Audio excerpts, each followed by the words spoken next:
So who else came up here that was on this original list out of Linnea, Fabian, Danielle, Frederick Cook, Destiny Cox, Leanna Gurney, Dylan Hogan, Alicia Holland, Cheyenne Johnson, Raymond Johnson, Scott McDonald, Christopher Nookmus, Tiana Peters, Darian Sport Maxwell, Michael Williams, Ryan Williams.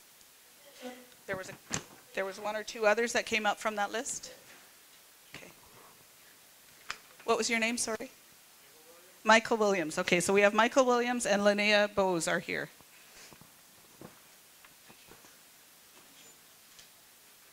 Oh, sorry, what was your name? Oh, yep.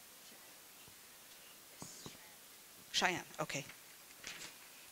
So on behalf of the Hawaii government, we'd like to present you with some gifts for doing your oath and being Hawaii citizens. So we would like to give you Return of the River, Heart of the People, our Constitution Act, and Voices of our Elders. So you will know where you come from and who you are.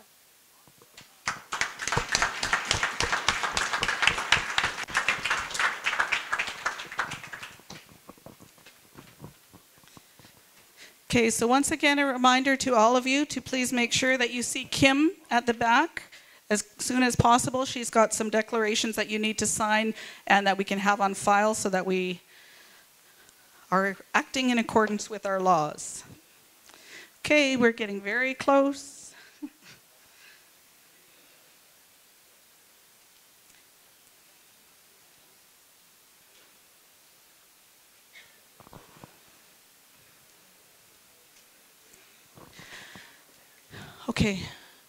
Okay, while we get ready to move on and get everybody settled, please get your agendas. We're going to be moving to that section very shortly.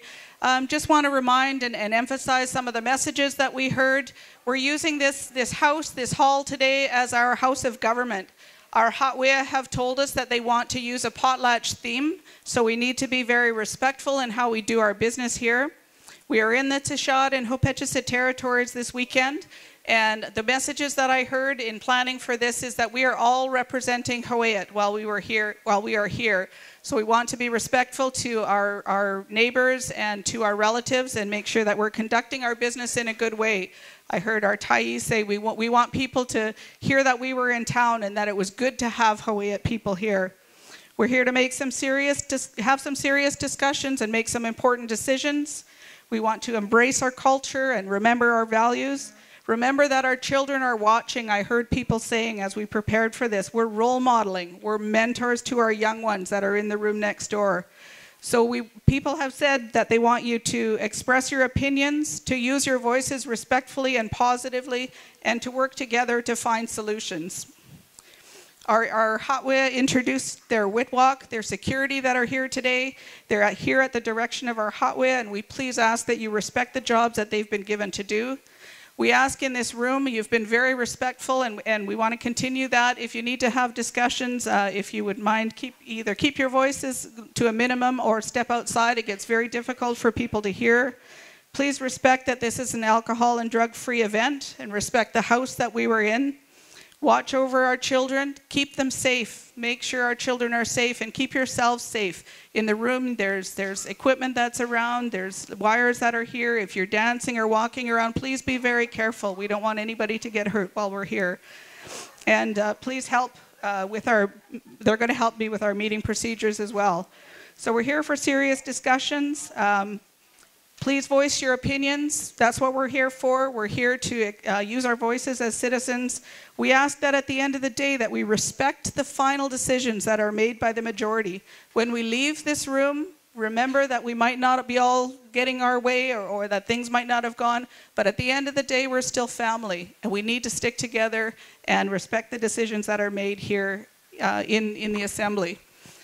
I wanted to finish our opening by acknowledging some of the words that we heard last night during our Hawaii at 101 from our Thai. He said, "Kleko, kleko," to our survivors. He talked about the pains that our people experienced in residential schools and through the colonial system that we've been under. He asked for understanding of where we come from and that we're healing and we're moving forward and that we need to be kind to one another. He said, today we sing our songs, we speak our language, we carve, we carry out our traditions, and we know our territories. And that's because of those people who survived that period of colonization that deeply affected our people, and to our ancestors who fought so hard to bring us to where we are today. So keep that in your hearts, keep that in your minds as we talk today. He said we owe it to our ancestors to carry on. That's why we're here. We're here with a job. We're here with a responsibility. He said we're coming back, and we're coming back strong. He said let's build harmony, let's build unity, and let's build trust. So I open our assembly with a reminder of those remarks about what we're going to be doing over the next days. So getting into our procedures, I'm going to be keeping a speakers list when we get to that point. If there's a number of people who want to speak, there will be microphones out on the floor. Please make sure that I see you if you're at the microphone. Make sure that you can be recognized. I will be keeping a list. I have to apologize. I wish I could say I knew all of the people's names in the room, but I don't. Feel free to introduce yourself to me. I want to know people's names, but unfortunately I don't know everybody's names. If you have questions, a number of questions, and there's a number of speakers, I'm going to ask that you respect the speakers and that you ask one question at a time. That's not to say we might not get to your other questions, but you'll go to the end of the line and allow other people to be able to ask questions again. As we did last year, we'd like to give priority to people who have not spoken on an issue. So if you've already spoken on an issue and you have another question and there's somebody who hasn't had a chance to speak yet, we'd like to make sure that everybody has a chance to speak. That's one of the rules that I have in our laws, that I have to be giving people an opportunity to have their say. So I want to try to do that as fairly as I can. Having said that, I may need to impose time limits, or the speakers list may need to be limited. So if I need to cut off the conversation in the interest of getting our business done, I ask that you please forgive me for doing that. I don't mean to be disrespectful in any way. Please respect one another. Be tough on the issues, not on the people. We're not here to point fingers and blame. We're here to find solutions, to work together, to make our world a better place. So use your voices in a positive way. Be tough on an issue. If you have an opinion about the issue, don't be tough on the people. And let's all be patient with each other, especially me, please. Okay. All right, so we are getting down to our business at hand. The first thing that we need to do, once again, in accordance with Hawaiian laws, some of the information that was posted, and I'm gonna be looking quite often to our lawyer because this is where we get into the legalities. In some cases, the materials that are required were not posted in time. They were posted, just not posted in time. So we need to be able to say that that's all right. We're going to call that waiving that requirement. Even though the material is available to you, it's in your kits, it was available online, it didn't meet the technical, I believe it's a 30-day deadline to get up onto the web. So what we need is acknowledgement from the people that that has happened. You have, as you can see, a huge package of material in your hands, and we do want to continue with the assembly, and in order to do that according to our laws, we need your approval to say we're going to waive the requirements for the public notice periods. So you have all the information in your hands that's going to be discussed today. Some of it was within days, or sometimes a little bit longer, maybe up to a week, that wasn't posted. So I'm asking your indulgence so that we can carry on with our assembly. We actually need your authority by way of a motion, and I'm looking for a motion to say, be it hereby resolved that the People's Assembly will proceed oh, this is bad on my eyes, with conducting the business of the People's Assembly. Thank you. Notwithstanding the defects in the public notice. Thank you very much. That was really hard, Belinda. I got to get that up here. Is somebody prepared to make that motion that we can carry on with our assembly? Thank you, Jackson Dennis in the back. Is there a seconder? Brittany Johnson, thank you. Is there any discussion? I don't see any discussion. Oh, Jeff Cook. Oh, here, Jeff. Save time. Thank you, Madam Speaker.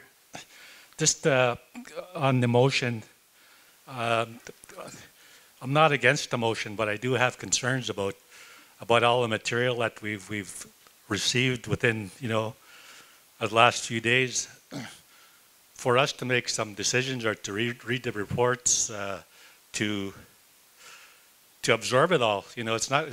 You know, we can't do stuff on the fly like we used to. It's. I think it's critical that we do get our material.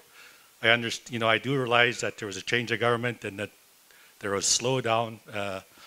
But at the same time, we have to be cognizant of the fact that we are a modern government now, and I think our citizens need to understand that we would like to get the material as required by law, and to diligently work on getting that to us, because, you know, I was reading material till midnight last night and I couldn't fully understand it. And if I had the opportunity, I would have liked to approach people about some of the material. You know, I know there was some hearsay about some of the issues that were going to come up. You know, it wasn't up to me to say yay or nay, yay or nay. But we have to understand that there is a requirement that we do get the material 30 days in advance, and that we work and strive towards that. Thank you. Thank you very much, Yahua. I heard you say that you're not opposed to the motion, but sending a very strong message that we need to be making sure that we get materials out as quickly as possible so that we have a chance to absorb and make well-informed decisions. Thank you very much. Any further comments or questions? If not, I see no objection. We don't need to vote. That part of our laws is that we do our business by consensus. And I don't see any objection. I've not heard any objection. So I declare that motion to be passed by your consensus. Thank you very much. Okay, the next thing that we're going to do is to get into the substance. We're getting there. So everybody should have picked up a copy of the agenda at the registration desk. It has some lettering in red. And what this is it's in part, it's an expansion of the agenda that was posted. We wanted to make sure that when you come here that you have some detailed information about what's going to be put in front of you. Much of the information has been posted on the website, as we said earlier, for a number of times. So I'm going to go through the agenda and make sure that everybody is familiar with what's there and look towards adopting the agenda. So does anybody not have a copy of the agenda? There's one, Marina, up front. If I can look to some staff, if we can grab some agendas from the front and just bring them in here and circulate them.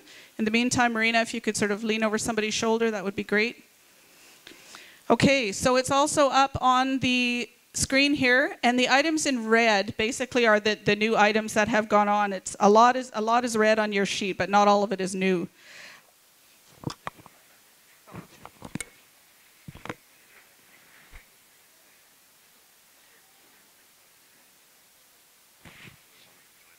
Okay, just one announcement from our hotware.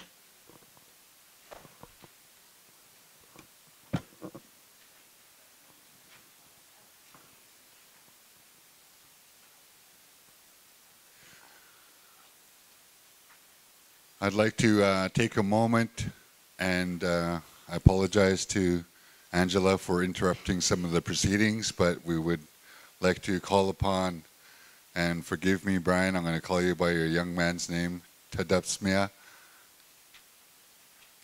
Little Duck.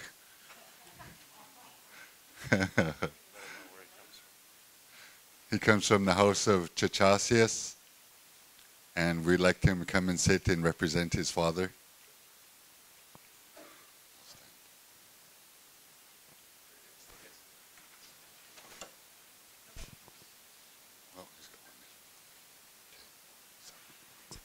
Thank you very much. Welcome, Brian. Good to see you. I couldn't see you in the light there. So that's part, please forgive me, there's a light here. There's filming going on, as you know. This is being live streamed. I don't think that there's anybody online watching, but there has been a link online that says that our citizens who aren't able to make it are able to watch the proceedings. Also, I believe that this is an opportunity to have the forum put onto our website or something, anything that we decide to do with it. So we are recording the proceedings and allowing our citizens to access in different ways as well. So back to the agenda, our call to order, we've done the oaths, we've waived our requirements. We're looking at the adoption of the agenda. Number 4 will be a review of financial matters. We will be reviewing the audit, which was on the original agenda. So we have a presentation on that. There is a legislative change that's required to the Financial Administration Act. It is as a result of British Columbia laws and different requirements for chartered accountants, so that will be presented to you. We will be looking at the selection of the auditor, which was also on the original agenda. We're going to have a report on citizens' motion, also was on the original agenda. And citizens' motions 2015 was also on the agenda while we waited to see it. It's a place marker. We do have 3 issues that are going to be on the agenda. 2 of them have been removed at the request and with the authority of the person who originally put them forward. So on the agendas you have in your hands, we will not be dealing with funeral expenses or pumping and maintenance of residential septic tanks. That was dealt with last year, and you will hear a report on that as well. So there will be 3 issues on citizen motions that we're dealing with. A, the vacant fourplex. B, Soaring Eagle use of facility. And C, it's called on here 60th birthday gifts. I believe it's actually to be named Elders Benefit Increase. So there are 3. Can I just look around? I'm going to try to do this as informally as I can if we don't have any serious objections to those kind of things. Does anybody have any issues up on the agenda up to that point? Jackson?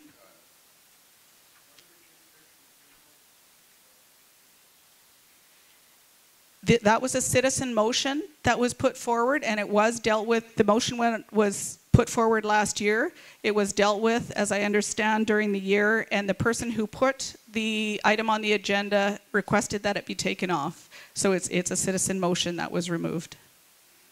So you will hear a report on that as well. Robert? Just a request in terms of you asked regarding number 4, we would like the independent assessment finance position, just an update report be put to 4D. Okay, so there is a request to put the item number 10, currently called the Independent Assessment of Financial Position Update, to Financial Matters. So that would be move to 4D. Do I see any objection to that?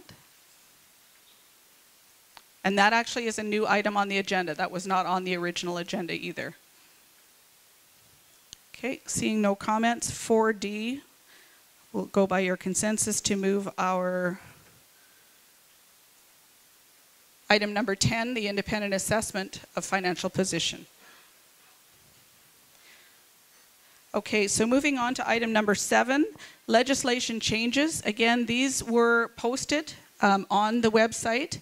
They're showing in red on your agenda only because they weren't on the original agenda, but the materials were posted on the website for these 2 amendments. Amendments to the Government Act regarding the law clerk and amendments to the Government Act regarding notice and delivery requirements. Give a moment to see nobody's jumping out of their chair. That was on the original agenda. Again, Executive Council report was also on the agenda previously. Item number 9, the annual report, 2014-15 annual report was also on the agenda originally. Number 10, the independent assessment of financial positions. You have agreed by consensus earlier that we will move that item to item 4D. Number 11 is the 4-year strategic action plan. Again, that was on the original agenda as well. Number 12, the Hawaiian Development Corporation report was on the original agenda. Item number 13 is a new item, the economic development proposal. There was some materials that are circulated. That is an item that is being requested and recommended by Executive Council to be added to the agenda. I don't see anybody objecting to that, so we'll assume that that is fine. And finally, the tribunal report and the freedom of information. And the tribunal report is a standing report to the People's Assembly. It is required under our laws. And number 15, the freedom of information and protection of privacy commissioner report has also been handed out, was available on the web as well, and it is just more or less an information item. So I look to the crowd. I haven't heard anybody voice any major objections to, oh, sorry, Jeff Cook. Thank you, Madam Speaker. I wasn't too sure about the process here, but as far as number 13, economic development proposal, I know it's in their package, and I guess for our point of view, or for the nation's point of view, and for their sound, or for their protection, I guess, or for our protection, I believe that we should go in camera on this item, because there's some very sensitive material in there, and it involves dollar amounts and percentage amounts and actual purchases. So I would propose that only those that have taken the oath, the administrative oath and the Hawaii oath, be permitted to stay in this room at that time. Thank you very much. I think that's a very reasonable request. We're talking about business of the nation, so we will take that direction and go in camera when that item comes up. Simon Dennis, you had a comment? Yeah, I had a comment, but I was in addition to the agenda. I came here today wanting to represent our people in Vancouver, and I was told that I could only get travel one way. Is there a new instruction for travel? I'm seeing head shaking that that's not the case. So I'm going to ask one of the staff, Karen, to get one of the staff to follow up with you on that, as she says that is not the case. Okay, thank you very much, Simon, and thanks, Karen. Okay, is there any other comments? George?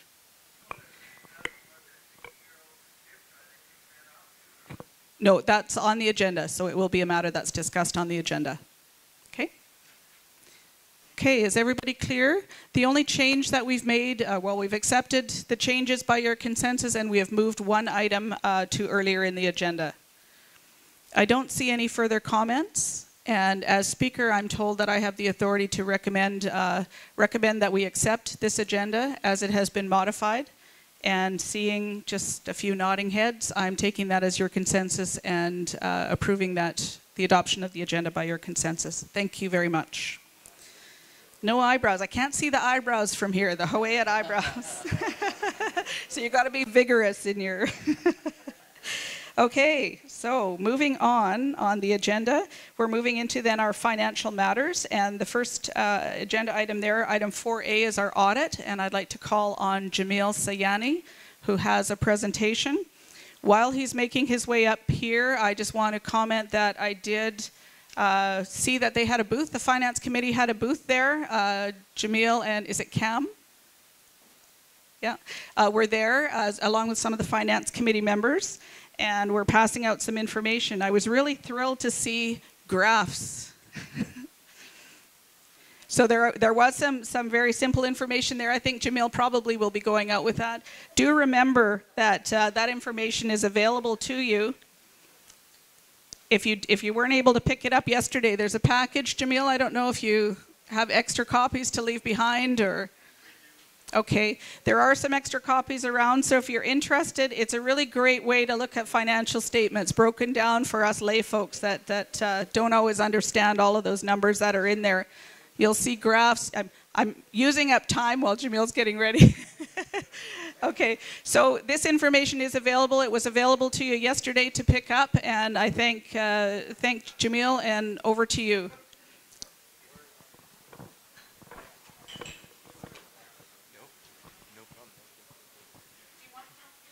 Oh, this is fine. That's probably more comfortable. That's good for me. Hey, good morning, Hawaii, and thank you for inviting us to your People's Assembly and having us included in this. I know I've been coming for this is year number 3 now, and I always have a lot of fun, especially last night at the info sessions. So my name is Jamil Siani. I'm a partner at M&P on the island here, and I lead our First Nations work on the island.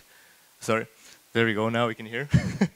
and Cam Sandu as well. He was working on the audit quite heavily this year, so he's here as well. And just to say before getting into the presentation, I think last night at the info session we went through and kind of handed out some graphs. I think there was a whole bunch of graphs put up at the front table as well when registration occurred today. So if you haven't got a copy, please feel free to grab one, and I think Cam has some extras there.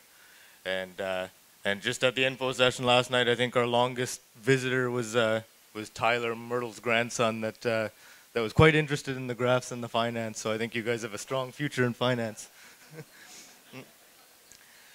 So I'm gonna do the presentation a bit different this year and do it in a PowerPoint fashion, and hopefully that works better. And I'd love to get feedback after if it worked or not, or that type of thing. So in your packages, I can't remember which tab. I think tab 2. There's a set of consolidated financial statements in here. In the past, typically I've gone through those in a lot of depth, and I think the comments in the past have been, well, let's pull it back and make it a bit more high level, and I completely agree with that. So with that said, the statements are in there, and feel free to ask questions on those. Oh, sorry, tab 1. And feel free to ask questions on those, and I'll go through the presentation here in the meantime. So those statements that you have in the package are consolidated financial statements, which means they include the government administration piece along with the Huu-ay-aht group of businesses as well. So it pulls together everything as a nation in one set of statements, and they're all audited. And so the good thing this year, just as it has been in the last number of years, is that the audit is unqualified, or what we call a clean opinion. So that means that we didn't identify any material issues. Everything came out good, and we were able to be happy with the opinion we issued, and we didn't have to deny or what we call a qualification, which means there's some issues. So going through, there's some significant transactions that you'll see in those statements this year, and really the main ones are. There was the land purchase at Sarita Bay, which was a motion last year at the People's Assembly, and that was for $3.6 million. And that land purchase is being paid by a proponent, Steelhead LNG, and the mortgage is being paid by them at the current time. As well, the Huu-ay-aht group of businesses, so the way they're included in these financial statements is if you take the group of businesses' revenue, less their expenses, and you come out to their bottom line or profit, that gets picked up on these nation statements as revenue. So that was about $3 million this year. As well, a couple big capital, what we call capital purchases. There was a renovation of the new office for about $640,000, and then there was a big investment in the daycare as well for $285,000. So, and then the last big significant transaction was there was some LNG expenses that were offsetting, you received revenue from Steelhead to perform certain functions and negotiate different pieces, and do a lot of different things, like I think the food truck and those types of things. So basically, those ones are where revenue came in, expenses went out, so it didn't take any of the nation's money to do that. So, and then kind of switching over to the graphs that hopefully some of you have. So this is just, if you take the business aspect out of it, the Huu-ay-aht group of businesses, this is just the government side, or the administration.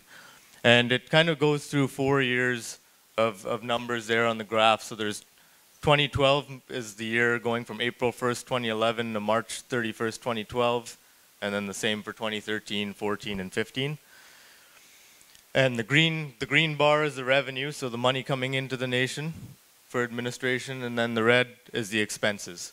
So you'll see a very high revenue number in 2012, and that's the year right after treaty was signed. And there's a lot of one-time funding that comes through at that point, and a lot of that got put into the Invested Wealth Fund and the Settlement Trust. And then moving forward, you can see it's more standardized, I guess, between 13, 14, and 15. So 15 was probably, it shows the lowest revenue, but when treaty was signed, there's a fiscal financing agreement that was signed along with it that talks about how much funding is received per year from Aboriginal affairs, and that's the main decrease in revenue there. And the expenses, I mean, in 15 it was a bit higher. I mean, there's been some more staff added and things like that in 15, but either way, you can see the revenue is still higher than the expenses in that year. So none of those years have run a deficit from a government administration perspective. So looking at the flip side, the Huayet group of businesses, and I think there's a presentation on there later today on that, so I won't go into too much detail here, but again, very similar. Green line revenue, the red line expenses, and you can kind of see it picking up between the years, and if you get the graph in the package, it gives you some reasoning on why revenue is where it is and why expenses are where they are through each year. But I won't spend too much time on that because I know there's a presentation coming later today. Oh. So the consolidated is when you take all those together, and these numbers are the ones that you see in the statements in the package behind tab 1. So again, 2012 to 2015, the exact same thing, and it just kind of matches up the numbers that are in the statements there. And I know one of the things that are being looked at is you can see the expenses climbing, and with the citizenship number going up and new oaths being done, and the growing population of Huayet as a comeback nation, I think obviously that's something that has to be looked at on how to maintain that revenue level along with those growing needs of the community. So. And this slide here, basically, so the revenue, the money that came into the nation, I've done graphs for a couple of years there, 2014 and 15, and it basically shows you where did the money come from. So you can see the big changes between 14 and 15. 15 obviously has, I think you'll see that 15% light blue part. That's the money that came in through the LNG side. And you can see that the government funding is going down, which is a good and a bad thing, I guess. It's one of those that has two sides to that coin. It's good that it's going down because that shows that you're becoming more self-sufficient and independent as a community. And but the other side is it's not going to be there forever. So that's some of the planning that's being done now.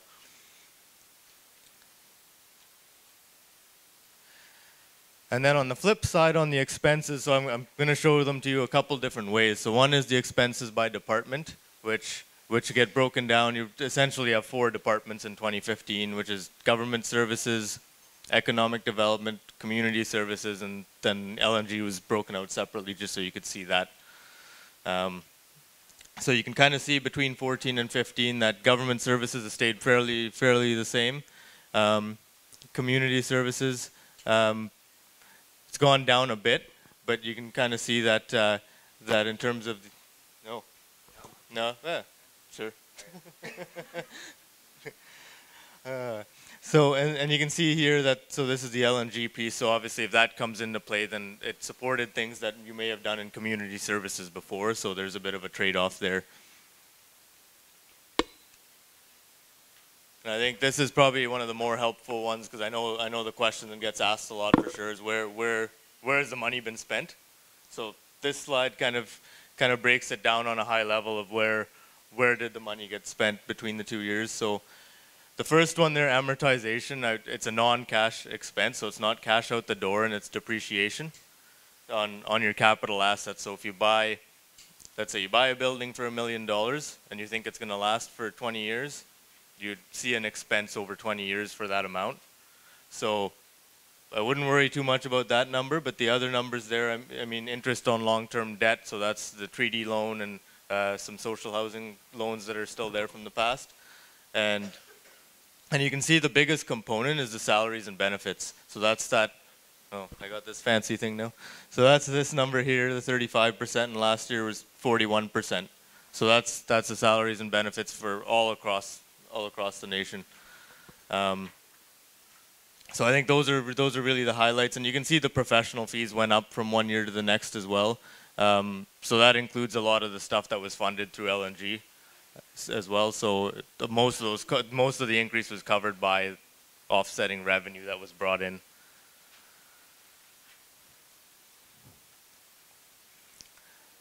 And the last thing that I wanted to look at was basically when you look at the balance sheet of the nation, it shows you these are the assets. So this is what the nation owns. less your liabilities, what the nation owes, and you're left with equity at the end of the day, or what on the statements you'll see is accumulated surplus at the bottom of your statement of financial position. And essentially, the way I like to look at this is say, if you take all your assets, your cash in the bank, your receivables, money that's owed to the nation from different government agencies, all those kind of things, your invested wealth fund, your settlement trust, all those pieces, if you take all those assets, pay out all the liabilities, so all your debt, any of those kind of things, what would you be left with at the end of the day? And so you can see here that at the end of 2014, it would have been just under 30 million, and at 2015, there's around 36 million, so a big jump, which is a good thing. And you can kind of see, and out of that 36 million, they get allocated to different things. So it's not all $36 million of cash sitting in the bank, but really how is that broken down? And so you can see your operating fund was operating around zero and is about $500,000 at the end of 15, which is a strong cushion. As a government, you typically don't see the operating fund build up a lot, because if it does, that probably means that the government isn't providing the services it should. So I think that's a good, healthy number to keep moving forward with, because the idea is the money that comes in is spent. Otherwise, the services aren't being provided. The $2.5 million of that is in the settlement trust. About 10 million is in the invested wealth fund. And just for context, the accounting standards in the statements make us show those at cost, but their fair value is actually $1.4 million higher than that between the settlement trust and the invested wealth fund at the end of March 2015. Tangible capital assets, so that's the 15 million here. So that's all the capital assets. Those are buildings, computers, trying to think of what else, desks, chairs, land, all those types of things. So you can see that it went from 13 million to 15.4. So every year, any capital additions or capital big purchases get added into that balance, and then we write off a bit as a depreciation expense, because not everything lasts forever.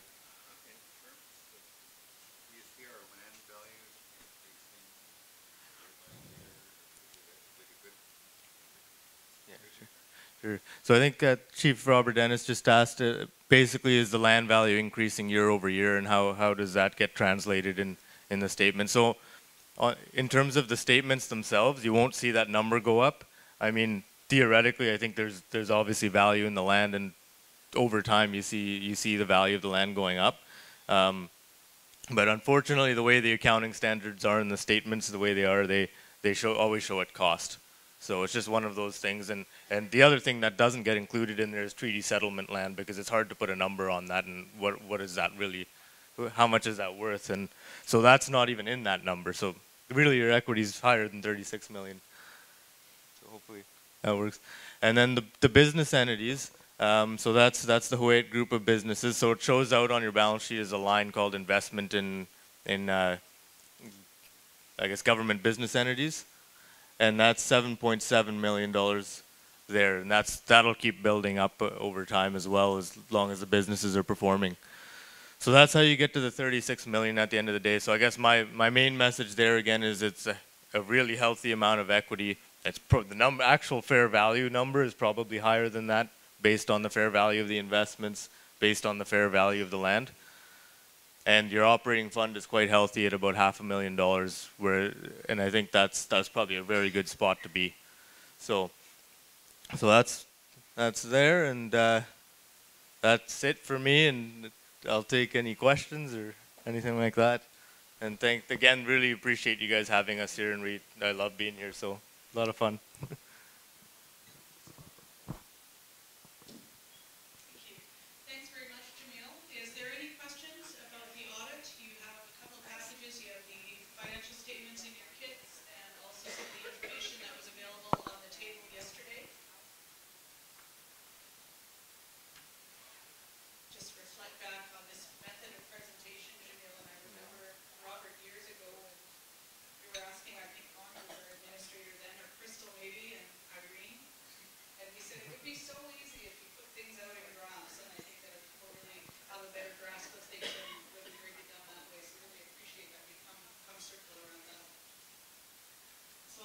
asking any questions.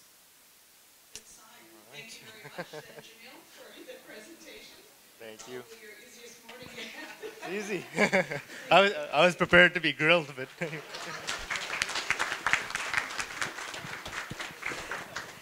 Okay, that's great. Yeah, I'm told that we have 120 people registered now, so we're getting there. Go Hawaiiat. At this time, there's a very deserving recognition, in my view, as the new chief counselor. I would like to thank Yathua and his former government members for leaving us a really good financial situation there. It's something we should be proud of. I've spent my time working around the province with different First Nations, and I'm telling you right now, all of those First Nations would be in envy of Hawaiiat First Nation in terms of the financial picture that is here. So certainly one of my commitments, Yasu, and I make it to you personally, that moving forward, we maintain or improve the financial position of Hawaiiat First Nation. And the reason I'm confident in saying that is that our finance committee consists of all women.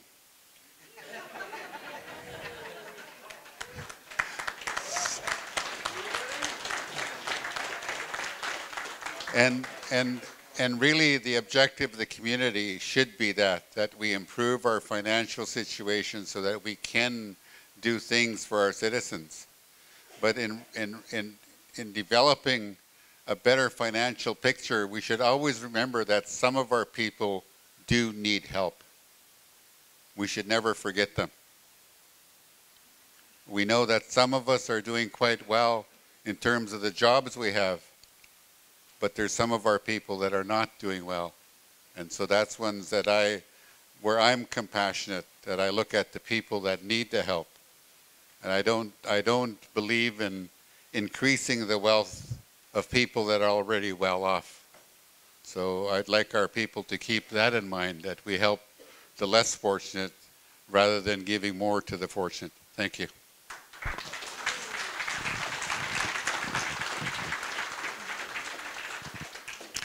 Thank you very much, Chief Councillor Robert Dennis.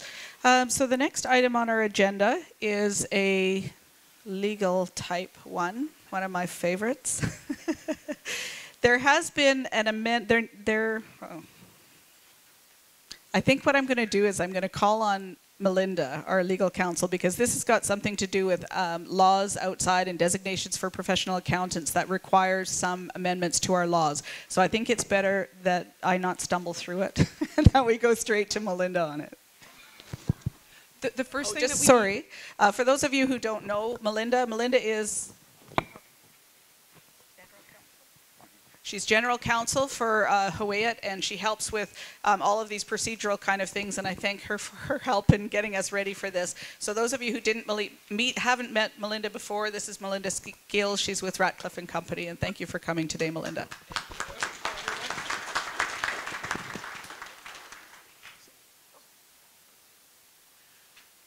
Thank you. It's great to be here. I really enjoy the opportunity to come out and spend a few days with you during the People's Assembly. I'm sorry that the things I usually talk about are pretty boring, but I'll try to get through it quickly for you.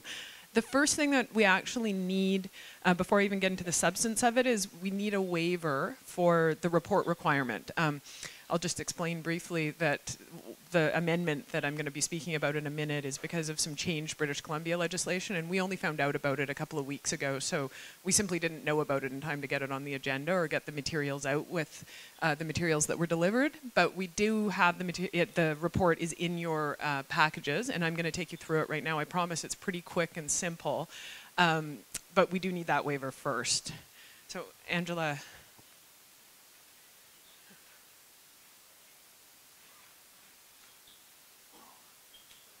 Do you have some proposed wording for the motion? Yeah, it's a resolution that the People's Assembly waives the requirement that a report of Executive Council in respect of the approval of amendments to the Financial Administration Act be delivered at least 10 days in advance of its consideration.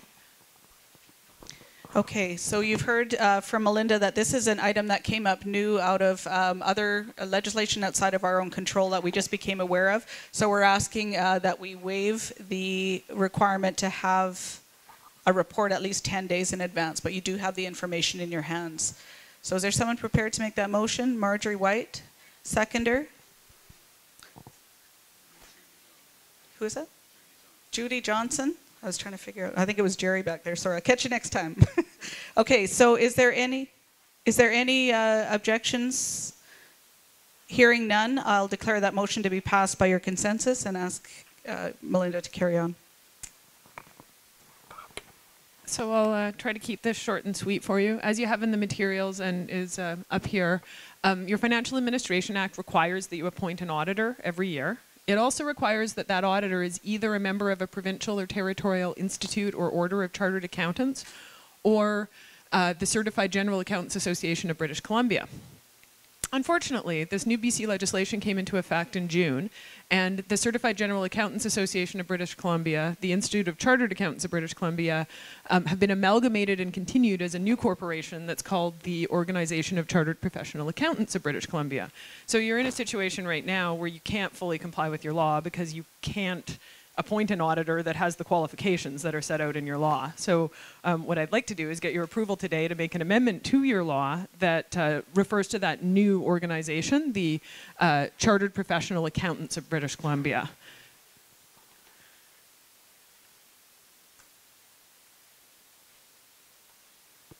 So I have a proposed motion. It's up here on the screen. Angela, would you like... I'll read out the proposed motion first, and then we'll see if you have any questions on it at that point. So whereas the Government Act provides that reports about any substantive matter be considered by... Sorry, wrong motion.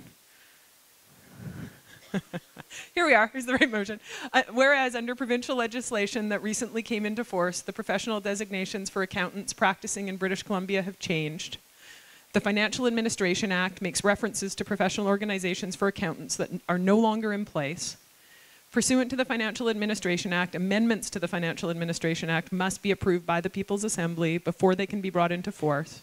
And Executive Council recommends that the People's Assembly approve the attached proposed amendments to the Financial Administration Act. Be it resolved that the People's Assembly hereby approves the proposed amendments to the Financial Administration Act regarding the qualifications of auditor. And you can see in the materials that are provided, the final page of them shows the exact amendment that I'm proposing. It's got underlining of the new wording that I want to put in, and it's got crossed out the old wording. And the only change is just changing the name of the organization that designates who accountants that you guys can have audits done by are. Okay, do we have somebody who is prepared to make that motion? Crystal Clappus, thank you. Seconder? Oh, I see, sorry. Stephen Rayner, thank you. Sorry, I've got light shining right in my eyes. Now I know how the rock stars feel. Stephen has seconded it. Thank you very much.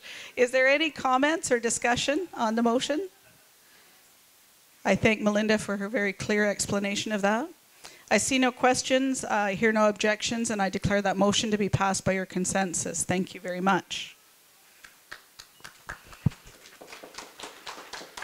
Okay, we're going to do test runs on the clickers just so we can say we can use them. After lunch, we'll line up some interesting questions for us to test them out with. Okay, so the next item on the agenda is the appointment of auditor. And I'm either Melinda and or Connie, as our chair of the Finance Committee, is going to discuss this or come up and discuss this.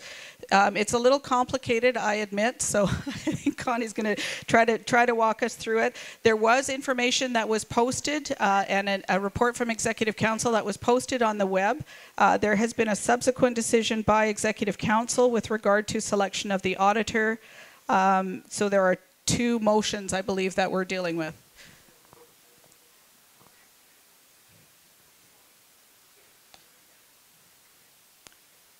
Okay, so Melinda and Connie are working out how they're going to address this. So is Melinda going first? Okay, Melinda's going to provide some explanation and background first. So there was public notice given of one motion that was based on Connie intending to nominate MNP to be reappointed as auditor. And she, at a recent meeting of Executive Council, decided that she would be changing that nomination to McIntosh, Norton, and Williams. So what you've got here are just the original motion that went out with a public notice. In accordance with the Financial Administration Act, Section 34, the People's Assembly hereby appoints MNP as auditor for the period of April 1, 2015 to March 31st, 2016. And the proposed revised motion, which is in accordance with the Financial Administration Act, Section 34, the People's Assembly hereby appoints McIntosh, Norton, and Williams as auditor for the period of April 1st, 2015 to March 31st, 2016. So I think, as I said, Connie had originally, and then the report that you have in the materials indicates that, that Connie had the intention of nominating MMP. That has changed, and so I think that it will go to her now to speak to why that is.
Could make a clarification from a legal perspective. Not only is Connie recommending it, but she's actually making a citizen's nomination that they be who the People's Assembly appoints. Sorry, just Melinda, so is it appropriate then for Connie to make this motion now? And if so, Connie, I just ask you to read it out from here. Just be it resolved.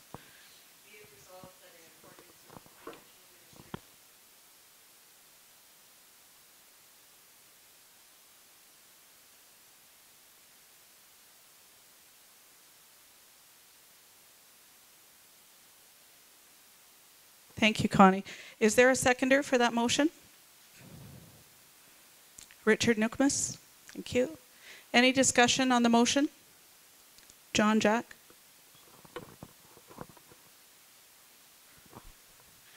I just had a question in regards to the Macintosh in there. Is that Corey McIntosh? Yes. Okay, so Corey sits on the board of our operating company board. So I'm kind of worried that there may be a perceived conflict of interest if his company is auditing ours. And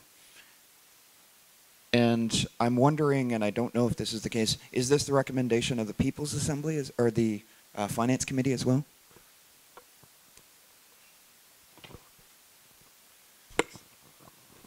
I did talk to the company on Friday, and that was raised, but because they would only be auditing HFN, it wouldn't be a problem for the company to be our auditors.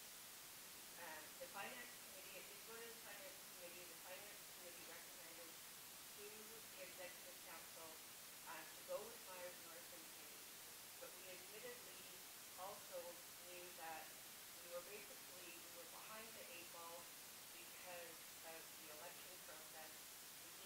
We weren't able to follow the procedures that are in place. Therefore, that's why it's the 1 year, and to carry out proper bidding process for next year, which we would have to get working on in the next couple of months.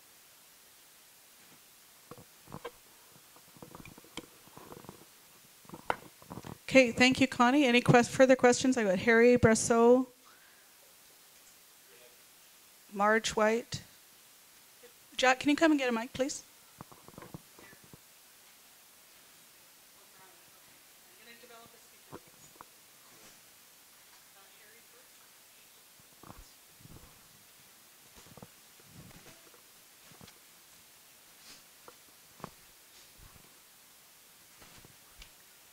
My concern with this is all seems relatively too quick to be jumping auditors.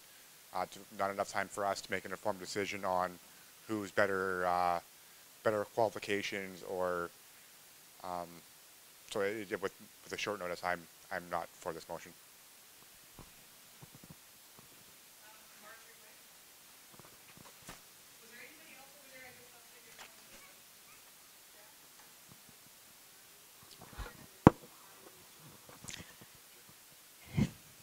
As a member of the Finance Committee, I have some concerns and some hesitation in voting in favor of this motion, just because I haven't seen any papers.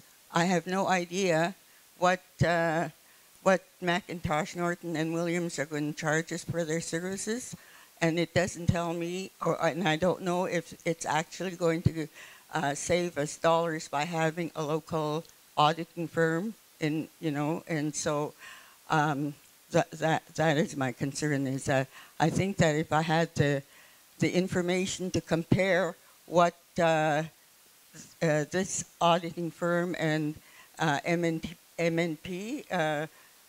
were offering, that I would feel more confident in favor of this motion. Thank you. Brian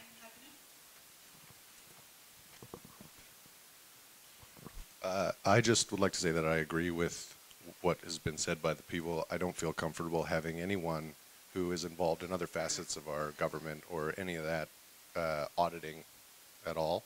And it also concerns me that when you were telling us about this, Connie, that you didn't bring up the fact that they were part of our government. Or not our government, but worked for us in some capacity.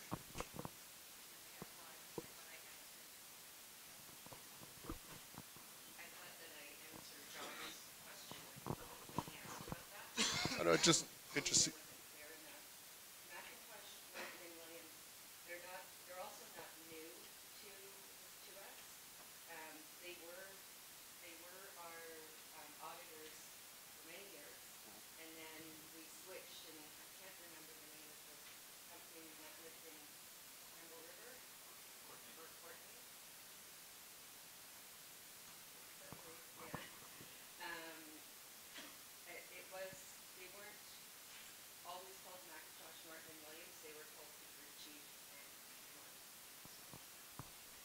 It just seems to me that if John hadn't brought it up, that we wouldn't have known that.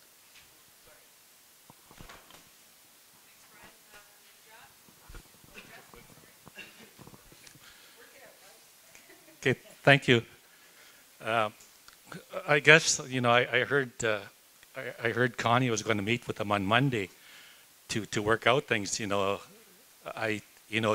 coming to this group here, and things aren't worked out yet. So that's a concern for me. We don't know what the cost of the audit was going to be. It may be less, maybe more. We don't know that. Also, I know from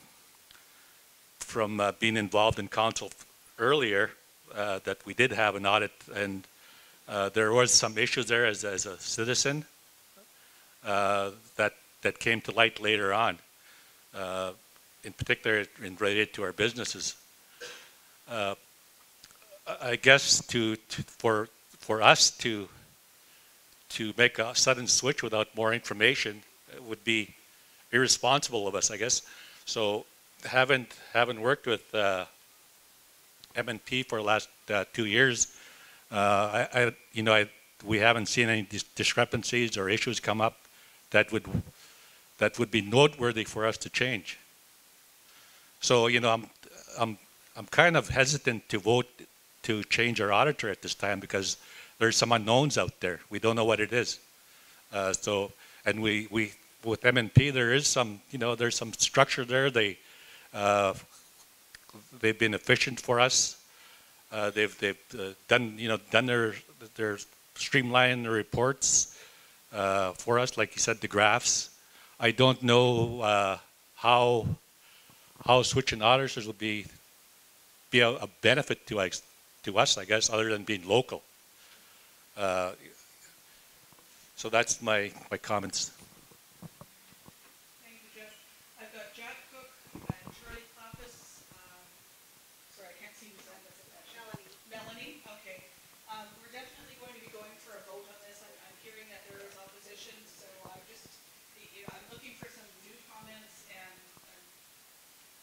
I'll go with my speaker for a second. Thank you, Madam Chair. Some of the issues I have concerns about have already been mentioned. That's about Corey, and that was one of them. The other is when I reviewed the documents, it was already up there. They shown that the first day I read it was showing M&P as the going to be recommended for auditor. The next day was the change to go to the one that the motion is covering. I guess my concern is that did our finance committee make the recommendation of MMP, or did they and did they change it, or was that just something that I guess council, I'll say council on the whole, made that, or if it was just Connie herself made that change. Yes, we did have them as our auditors previously, and it was mentioned earlier too, there was problems with the audits that they provided. And it ended up that the bottom line was different from what they showed. The auditors we had from Courtney brought that to the attention of Finance Committee, Council, etc., that there's problems with the previous audit and they had to fix it. So that is my concern again, is that, you know, if we go with this company again, are we going to have that same issue that we had previously? Is there going to be a problem there? I don't know. So again, my concern is, you know, we had a finance committee that made a recommendation, and I'm curious as to why we're not supporting our finance committee on their recommendation to have the same auditors that we've had in the last couple of years. True. Sorry, I'm just trying to follow the conversation, Jeff, and I'm wondering, just to make sure everybody's clear, you're talking about the auditor in Campbell River, and that's a different one from this motion. Is that correct? The auditor we had after DeGruchy and Norton was from Courtney, I believe. They're the ones that found the errors in the audit from Norton and Company. So that's my concern, is if we're going to do the same organization again, will that happen again? And as I said, there's other issues that were already mentioned. So that's an advantage of being the later speaker. Thank you. So our next speaker then, we have Charlie Clappus and then Melanie. And then I'm going to ask them to Hello. So for me, I put my full support behind MNP. We've had them for a number of years now. They are very professional. They are the cream of the crop. They're the top in their industry. They have so many areas of expertise in their company. We use them for business consulting. They do the Huayet Group of Businesses audit also. They are very professional people. I think Huayet's better off having MNP on our side, and I don't think they've had any. There's no reason out there why we should change. I fully support going to a request for proposals next year. We should do that anyway, but I support what I've seen with this company. Thank you.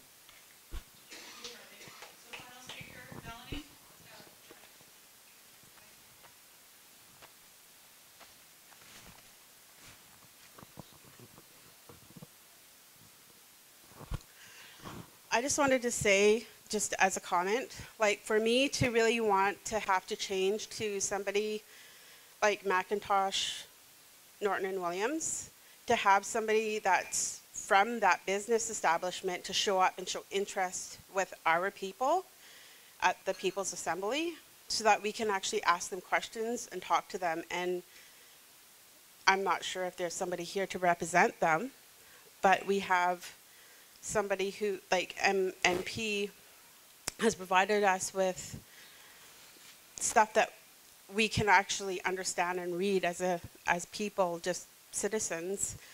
And I think that plays a big role with trading and changing to another company. If they're going to be someone who's going to be auditing us, they should actually get to know who we are, have someone come to answer those questions, because we're kind of left in hanging with not having any extra information provided. And that's just my comment. That's just how I would feel. Like, I'd want someone to be here to represent that company so that I know who they are.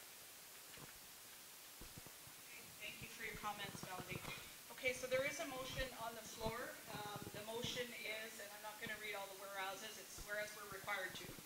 Be it resolved that in accordance with the Financial Administration Act, People's Assembly hereby appoints McIntosh, Norton, and Williams as auditor for the period April 1st, 2015 to March 31st, 2016. I'm not hearing consensus in the room. I've heard people say that they are opposed to the motion or showing some concerns. So, clickers out, everyone. I need some help here. I wasn't involved in the testing, so.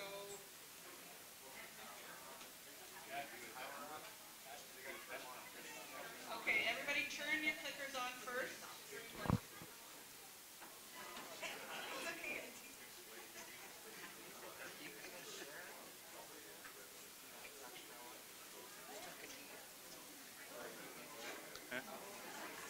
Talking to me? Okay, so we have a question, George? Okay, we need one clicker here.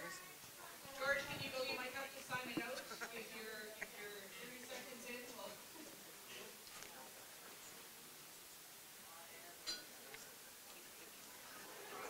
Okay, let's do some. Charlie, shall we do a test question? That sounds good. Okay, let's just test out how our clickers work. So we're going to do a test question today, and who here is proud to be Hooayet? Green for yes, red for no. Who's proud? Testing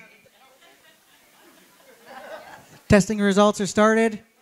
Are you proud to be Hooayet? Green for yes and red for no. Who's controlling the stop of the vote? Yeah. Yeah. Okay. Everyone has a clicker? Everyone needs Yep. to vote, please. Are you proud to be Hooayet? Green for yes. So Something else for no. So how this works is the computer over here has the results on it, and once the voting is stopped, they just drag the screen over to the presentation. For any voting, we don't really want to see people seeing what the voting is going, so once it's done and closed, we drag the screen over so you can see it. So we're 99. Oh, sorry, go ahead. Three more people need to vote. Has everybody voted? Deb? Have you voted? Yeah, you don't get to see it immediately on the screen. We have 99 people who have registered to vote. Oh, we're at 104. Okay, so I'm going to count down 3, 2, 1, and then I'm going to ask Melinda to stop the vote. One moment. Harry? Some of you may not know, if you don't see a green light on your clicker, it means you're not voting right now when you're pushing your button. Okay, everybody should have them on. Everybody got a green light? Okay, so our test run, 3, 2, 1, what are our results? Put it on the screen. Oh. Nice. What are our numbers? 96% proud. Come on, people. Okay, so we do know that our clicker system is working. We do know that we have quorum. So very serious now, just everybody's attention. Jack is going to make sure everybody's in the room. So, and I'm going to be doing, did George come back with a clicker? Okay, I'm going to wait because I told him that I would on the assumption that we're going to be back in 30 seconds here. One more question, who likes the Canucks? Somebody wanted to know who likes the Canucks. It's anonymous, everyone. Green for yes.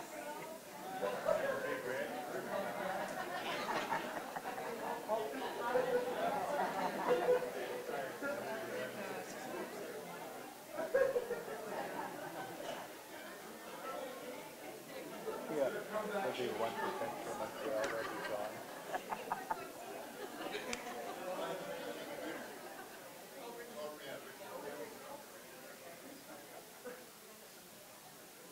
Okay, how are we doing with numbers over there?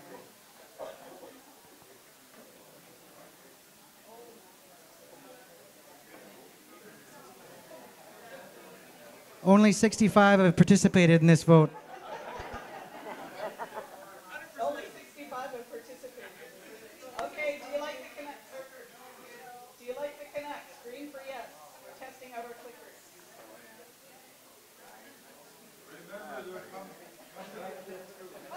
It's not up for debate.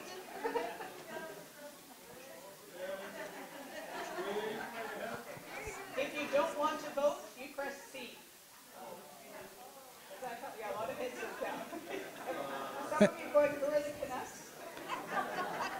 And also another point, you get one shot at it. So if you push a button, you can't try push another button. So So when you register your vote, it's registered. You can't change your mind. Have we got some numbers there, Linda? We're at 95. Okay, it's a fun vote, so I'm going to count it down. But for our vote, we need quorum when it comes to vote. So everybody needs to vote when we get to the real thing. Okay, let's see how much we like the Canucks. Go on, Alan. Crashers building. Somebody said it's just for fun.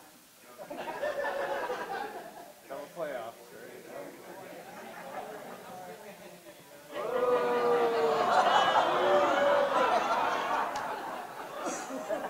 Linda, can you read out a number? Oh, Charlie, that's very good. 53% like the Canucks, 39 don't care for them too much, and 5. Okay,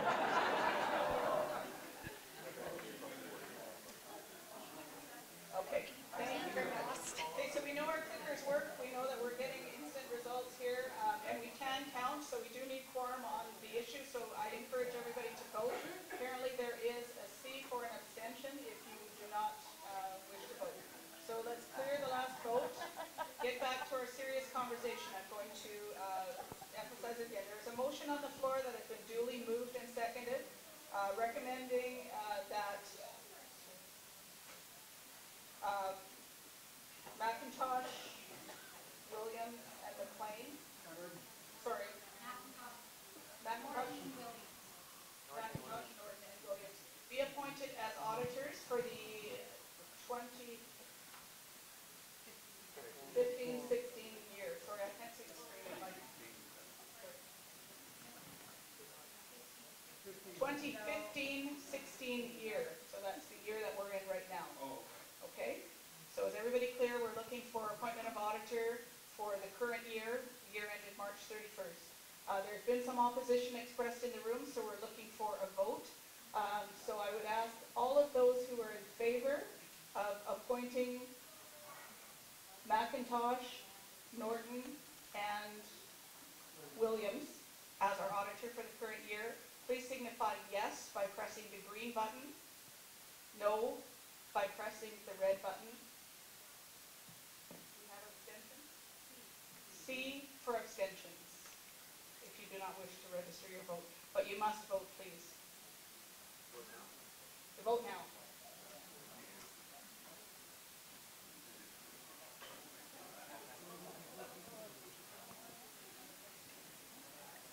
Charlie, what does your clicker look like once your vote has been registered? Nothing? You just should have a green light on.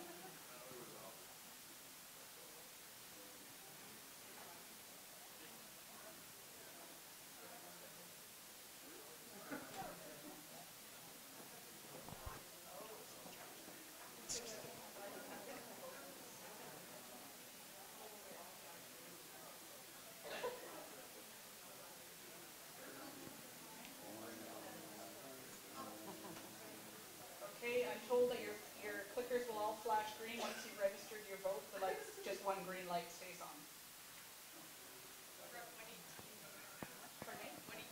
118 has voted, so we're very close to having everybody who's registered having voted. I'm going to do a countdown and ask Linda to turn off the votes when I get to 1, 3, 2, 1. Voting is closed.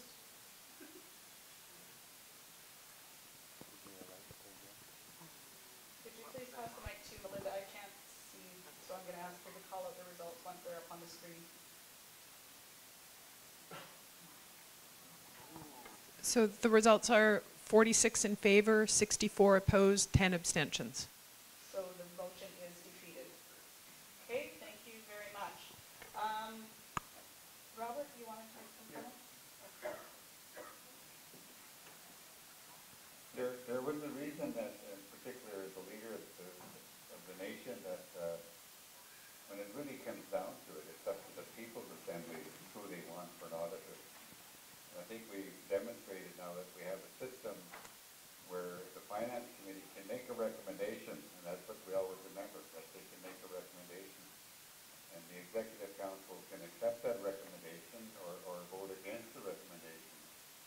In this case, the Executive Council chose to go with a different auditor, on the understanding it's up to the People's Assembly. So from the Executive Council level, it's honoring the People's Assembly decision. Thank you.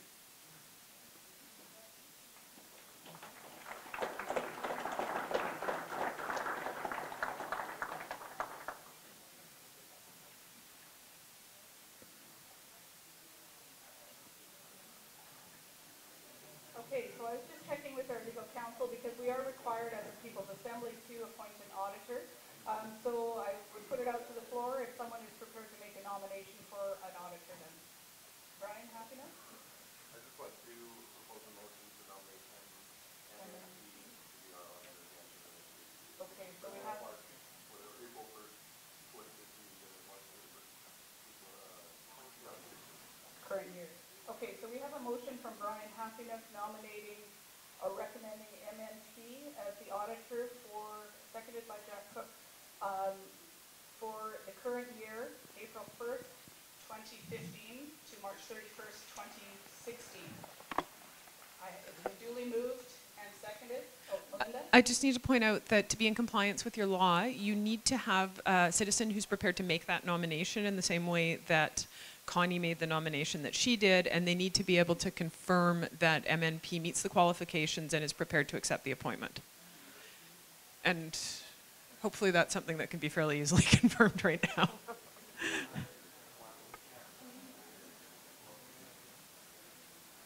Okay, so we need some confirmations also in accordance with our laws. Well, and you need a person who is making that nomination. Maybe the person who moved the motion wants to make that nomination, but just to be in compliance, you do need to do that, and you need them able to make that confirmation. And so, question to you then, Melinda, how do we facilitate that? I guess the question would be whether Brian, as the person who moved the motion, wanted to make that nomination. And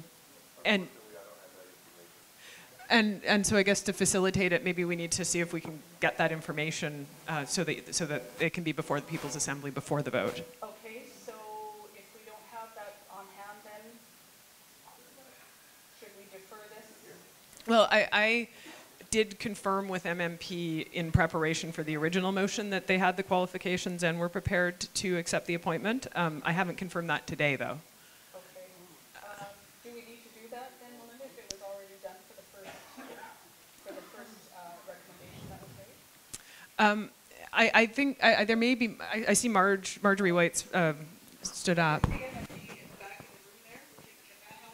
That could absolutely help us, I think.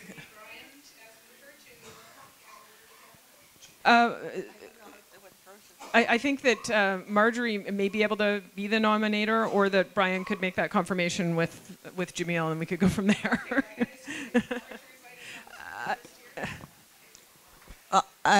Now that the auditors are in the room, I did, however, confirm with Jamil yesterday that if they were nominated, would they accept the nomination, and do they meet the qualifications as required? And they have been our auditors, so I would say that they have the qualifications to be our auditors.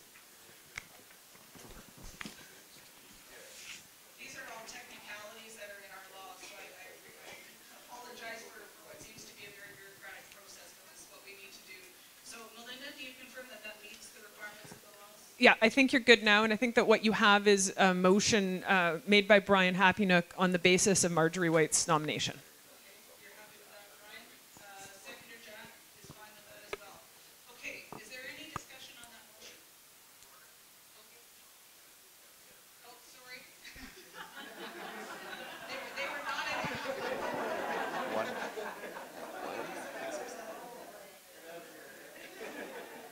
No, when they break for lunch. They do want to confirm that MNP was not in the room So we during could get the her. last discussion, and they are not in the room now. Okay? So, we do have a motion on the floor. Brian has been seconded by Jeff to appoint MNP for the current year. Is there any discussion on that motion?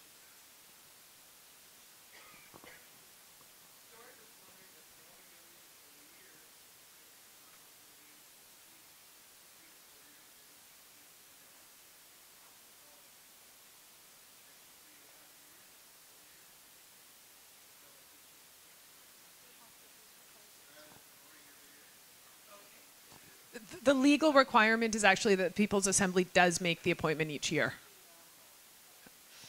So we'll come back onto the agenda again for the next People's Assembly as it is on everything.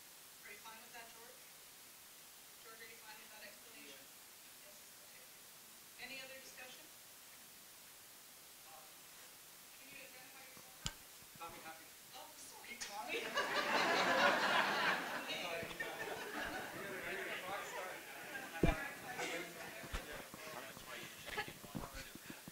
Mike, we're appointing MNP for till March 31st, 2016.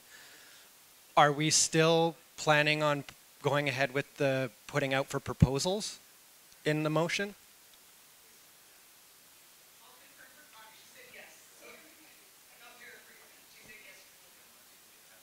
And my brothers, I couldn't hear what Brian was saying when he was making the motion. So I just want to know if we're voting to have them in for the 1 year and then we're going to put out for proposals.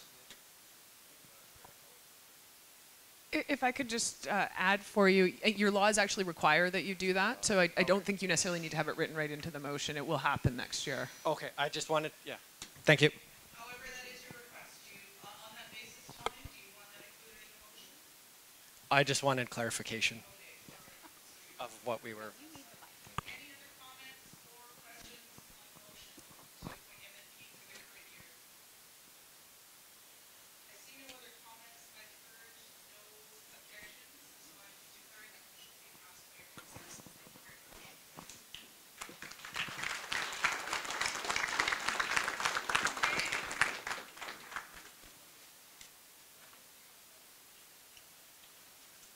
I just want to say something in closing here because I think today we have a demonstration of even though we had a disagreement on the first motion, we quickly shifted to agreement on the second.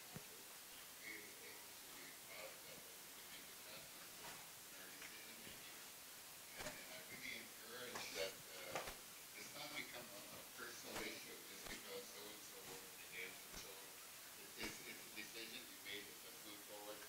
I know when we were having the discussion, there was the finger pointing was starting to happen, and I was glad it didn't get too well. So I want to thank our executive council for not getting up and being defensive about some of the remarks that were made. Thank you very much.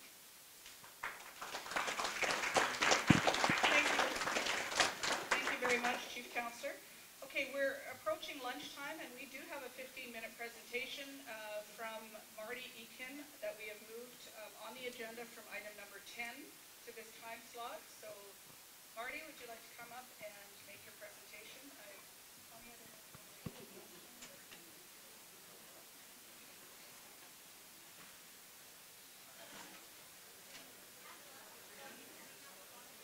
If I could have your attention, please.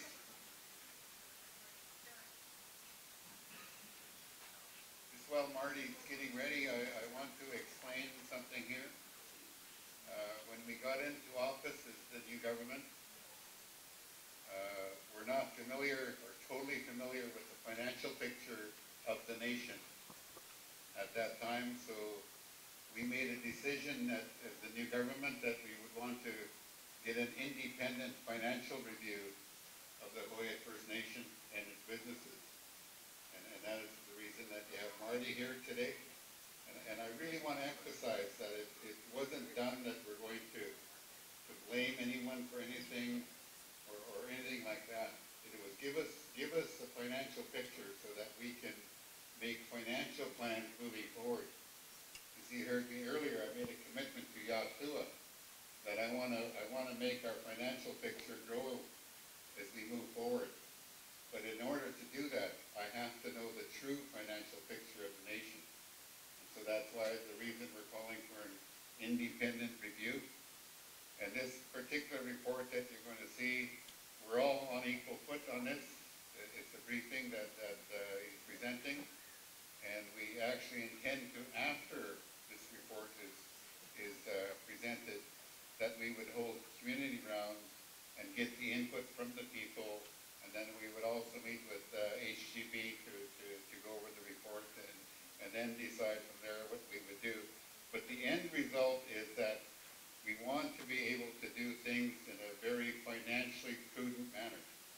In other words, we want to make sure that we have the ability to borrow more money if we have to. We want to make sure that we have the ability to enter into agreements if we have the financial capability to do that. As getting into office, we weren't too sure if we had that.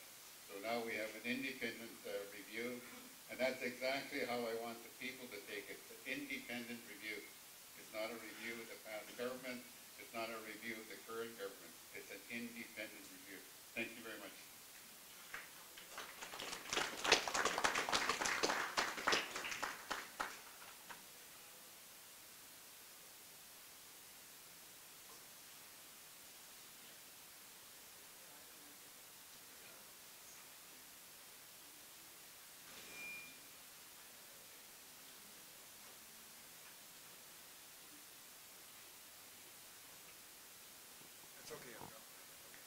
Thank you, Angela.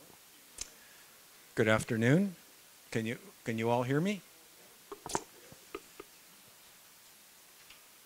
So following on Chief Councillor Robert Dennis's comments, I do want to emphasize that we are acting in an independent manner. My firm, Hayes McNeil and Partners, was engaged pursuant to the new Executive Council's resolution to, can you hear me? Is that better? All right, sorry. To provide an independent financial assessment of the nation, and we presented our draft report to the Executive Council on September 28th, and then we went in front of Finance on November the 9th. So I want to emphasize just a couple points. We're independent. We're not auditors.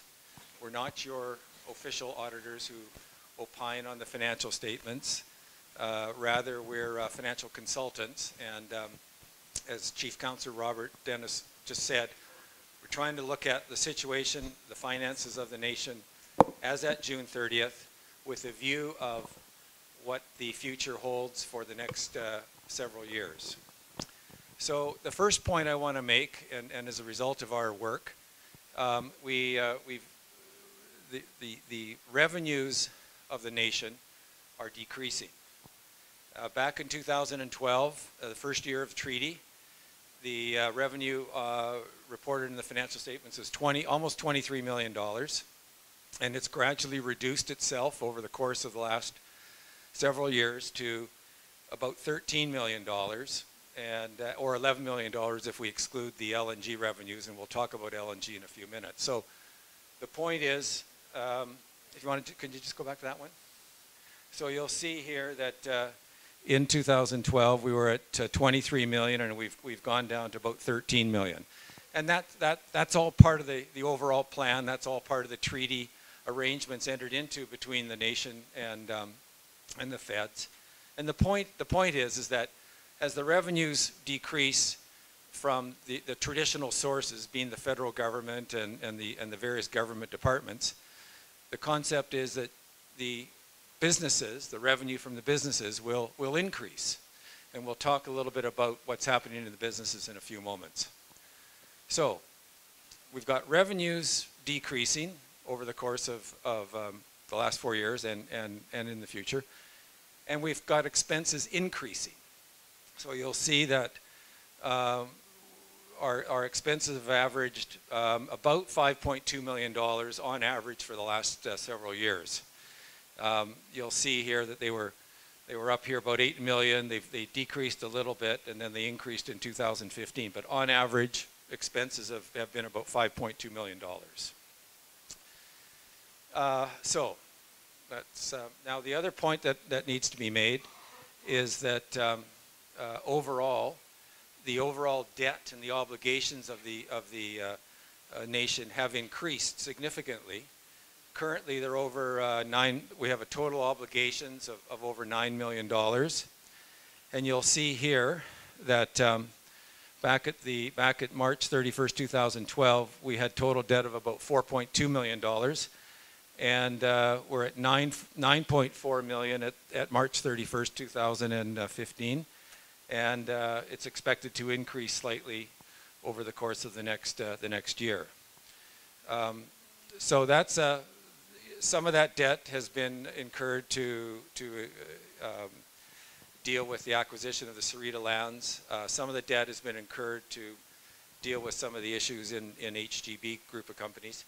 But overall, we've got a fairly large debt increase. Okay, the next point, which we'll probably spend a couple of minutes on here, is that over the course of the next 3 fiscal years, we've got what we call a funding or accumulated funding deficiency. And by that we mean the following. So over the course of the next 3 years, this line here represents what we call your confirmed revenues. This is what we're assured, if you like, of earning or receiving over the course of the next few years from the various government sources. And this line here is what we expect to spend.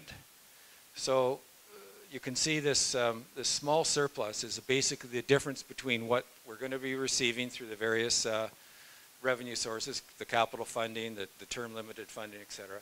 So operationally, we're not spending, we're spending about what we're taking in. However, we have other cash obligations. We have other obligations over and beyond our normal operating expenses, and they include debt repayments. So I just talked to you a minute ago about the fact that our debt has increased from 4.2 to almost $10 million. So we have to repay that debt, and that's that line there. There was some invested wealth fund contributions that are in arrears, weren't made in the normal course. And so we've got to make those up. That's a couple of $1 million. And then we've got our required annual contributions of about $450,000. So we've got to, and we have to spend all of this additional money in terms of cash. And so we now have a deficiency of $5.7 million as a result of these various cash obligations that we've got. Now, we've got some additional revenue or some potential additional revenue, but they're not confirmed. They're not, they can fluctuate and they depend on a number of factors. So we can't be totally assured that all of these funds are going to come in. But nonetheless, these lines here, so we've got some dividends that we hope to receive from the invested wealth fund. We've got other interest income. We've got the sort of the stumpage fees that we get from the forest operations, and then we've got a potential dividend from the HGB companies of about $217,000. So you'll see that ideally and potentially we're going to have about $4.2 million to deal with this $5.7 million deficit. So we're still short $1.5 million. Okay? And that's before all of our capital expenditure programs. And I don't have all the details, but we've got budgeted capital expenditures of about $8.5 million planned over the course of the next 3 years. Yeah, okay. And so our total deficiency is about $10 million. Marty, Okay. I'm going to interrupt you just for one sec to make an announcement. We'll come Oh, back. yeah, Very quickly, I've been told that the children are ready to be picked up. So parents, can you go and pick up your children and take them to lunch? The rest of us will wait while our children are eating, which we are told is part of our tradition as well. So I just want to let Marty know that you need to go and gather your children. Okay.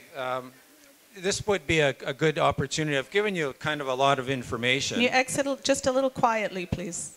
Thanks. So I've given you quite a bit of information. You know, revenues are decreasing, expenses increasing. Has anybody got any questions to this point? Can I ask people we still do have a presentation going on, so can we just be respectful of our speaker as you're exiting the room? Thank you. So, because there's a lot of information and because I'm sort of an accountant type and I'm pretty familiar with, I can just sort of throw numbers around. I want to make sure that everybody is comfortable and understands what I've said so far. And does anybody have any specific questions to date? Yeah, go ahead. Martha?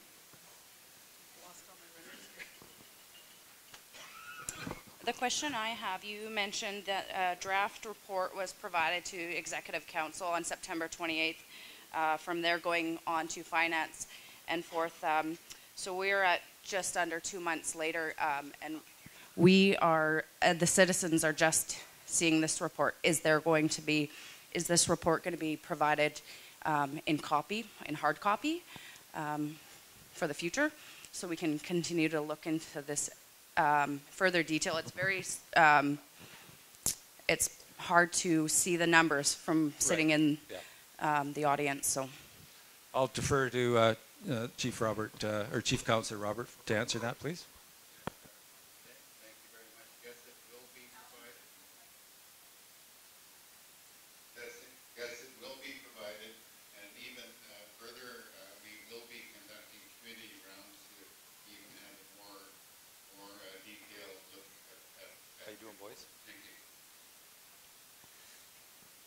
Yes, it's in draft, and it was presented to Finance Committee, and I understand that Finance Committee has accepted it as it's presented. So we'll presumably be going to a final form and delivering that, and then how it's distributed, that's up to the Executive Council and the nation. But one of the items that we pointed out in this funding deficiency is the fact that some of the invested wealth fund payments are behind, and I want to make that point quite clear. We do have a pretty significant deficiency. One of the points that I really want to make and was quite evident during the course of the work that we did was, and I'm going to allude to this in a few minutes, is that the nation's a new government. There's lots of new laws, lots of new regulations, and it became quite evident fairly early on that a lot of the procedures related to managing the cash and managing the funding and reporting, very important procedural things, were not always being followed. And it's a work in process. I mean, there's lots of great people and there's lots of good things going on, but one of the things that we did want to point out was that the settlement trust is quite a specific arrangement as part of the whole treaty, and the settlement trust transactions and the actions or interactions was supposed to be audited each year, and it wasn't. The own source revenue reporting, which is an important element of managing your future cash management, was not prepared either for the first 4 years. These were legislative requirements. These were obligations of the nation to complete and file, and they weren't followed. And I think it's just important that people understand that. Now, since our report, I believe that all of those things have been rectified. But at the point in time when we were engaged, they had not been. So, one other major element, we're going to be talking about the HGB companies in a few moments, but on the balance sheet of the nation, and I won't get into a lot of detail, but one of the important investments that the nation has is the businesses. We call the businesses, I'm told, the Howett Group of Businesses, HGB. And that consists of HFN Development Limited Partnership and HFN Economic Development Corp. The nation has almost $7.5 million invested in those companies.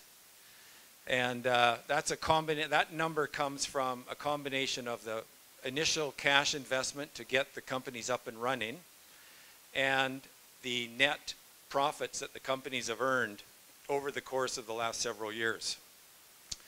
So that's a big number, and it establishes and it goes to show that there's been some good things happening in the HGB group of companies, and we'll get into some of the details of that in a minute.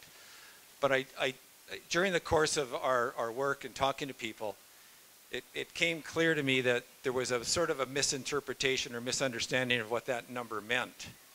And that number, I want everybody to understand, it's not like that number represents a pot of cash. That number, in fact, as I say, represents an accumulation of earnings and cash investment. And the ability of the nation to ultimately recover this $7.4 million is really a function of continuing the ability of the companies to generate consistent profits. They have to be profitable. Every one of them has to be profitable, has to contribute, because only after there's been a profit made can you pay for the equipment, can you pay for the things that are required to continue the business to operate, and then you can pay a dividend. And the concept of a dividend being paid back to the nation is very important, because let's go back to my initial comment. Revenues are going this way. Expenses are going this way. We have to be able to find a way in which we can fund that difference. In fact, by 2021, the revenues from the treaty sources are only going to be $3.7 million. Now, remember I said the average cost, the average operating expense for the last 4 years is $5.2 million. So we've got ourselves a difference. We were going to only have $3.7 million in confirmed revenue, and we're going to have $5.2 million in expenses. We have a problem. Unless we can either renegotiate treaty funding and get more treaty funding, or we start to generate good dividends out of the HGB group of companies. So, whether or not we reset our spending priorities or not, we have to take into consideration what I've just said. And it will be important to reconsider where we're spending our money, what are our spending priorities, and ensure that we manage this potential deficit that I described a few minutes ago. Now, there's been a lot of talk about LNG. That LNG is going to, Excuse me, Marty. Yes. I just want to alert you to time a little bit. Okay, we what had a have I got? 15-minute presentation Yep. scheduled. You're about 20, so I'll give you another 5, and I think people's stomachs are going to start rumbling on you here. So just to focus on your points. Okay, so this is a key point. LNG, we can't rely on LNG as being a long-term source of income. I mean, it's possible things may go up, but for the moment, LNG has to be looked at as a project-type funding event. So, okay, I got to sort of speed it up here. A couple of quick things. Okay, in the HGB companies, we've earned $5.1 million out of those companies over the course of the last 3 years. However, forestry and fisheries earned $7 million, and our friends at the other entities combined to lose almost $2 million. What are those entities? They are the market. The market's lost almost $500,000 over the last couple of years, and management itself has incurred some pretty significant losses as well. Forestry is a golden egg. It's a fantastic asset. It's being managed very well, and it's contributing huge amounts of money and profits to the group. But it's doing so at the expense of entities like the market and other operations. Gravel's losing money, management, the Pachina Bay, the campground's losing, et cetera, et cetera. So we really need to hone our skills and get our profits returned and improved on the operation in the companies. Okay, yeah. So here we lost 320,000 in the market this year, 135,000 last year. So something's going to have to break there. Yeah, gravel's losing money, and I think the point about gravel and forestry is that there has to be some long-term tenures put into place with gravel.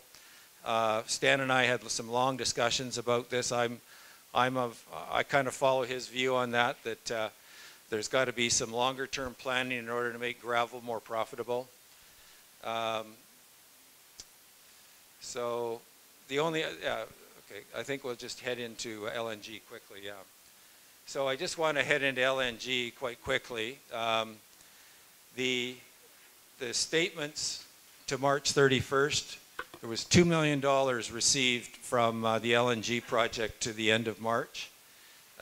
Most of that related to combination of monies received under the joint financing agreement and from the opportunity development agreement. So there's more money coming in. We've got $1.6 million coming in this year. Up to the end of September, up to the end of August, we've received $700,000. However, unfortunately, those monies somehow ended up in a bank account not controlled by the nation, and I think that's getting sorted out. The point there is that we've got lots of controls, checks and balances for funds dealing for monies that go into the government accounts. We just got to make sure that the same processes are in place within the LNG Development Corp. We've spent quite a bit of money to date. Most of that has been related to professional fees. Maybe just go back. Yeah, so we spent a lot of money on professional fees, accountants, lawyers, all that kind of stuff. And there's details in my report. And the Generations Fund, that's a really important item. I just very quickly, just go back to that one if you don't mind. The Generations Fund is established to enable a set of trades, training, and education programs to enhance the function of the government in culture, health, and environment, and to provide funding for the restoration and enhancement of existing habitats. These are important, there's a number of important projects that are being undertaken, and it's important that the funds be controlled properly and managed properly. Okay, so that's... moving to wrap up. Yeah, well, We just have 2 minutes. I apologize, Marty, but we had scheduled 15 minutes, and I've given you 30. Yeah, well, I'm sorry, I was told I had half an hour, so... Okay, so I just run to the very end, and I think it's important that, and if there's anything I can leave you with, it's these recommended next steps. This is important that we take these steps to move forward. We need the chief financial officer. We're going to need a law clerk. We need an independent expert providing financial and technical support to the Finance Committee. There's a number of acts, the Government Act, the Financial Administration Act, and the Economic Development Act that are all part of your important treaty. They need to be followed to the T. They need to be managed properly. And a variety of different workshops I think would be helpful to economic development and to finance to ensure that they understand all of the acts and that they understand how to make sure that the government performs its duties under the various acts. So, and then finally the Section 10 of the Government Act, following best government practices, is just so important to the ongoing strength and viability of this great nation. Now, if I come across as sounding a little bit negative, it's not. Those are the facts. You got major challenges ahead. However, I do believe that there are good people, good government people and good staff, and a lot of these issues can be dealt with. And I want to say thank you very much, and Clayco in your spirit. Clayco.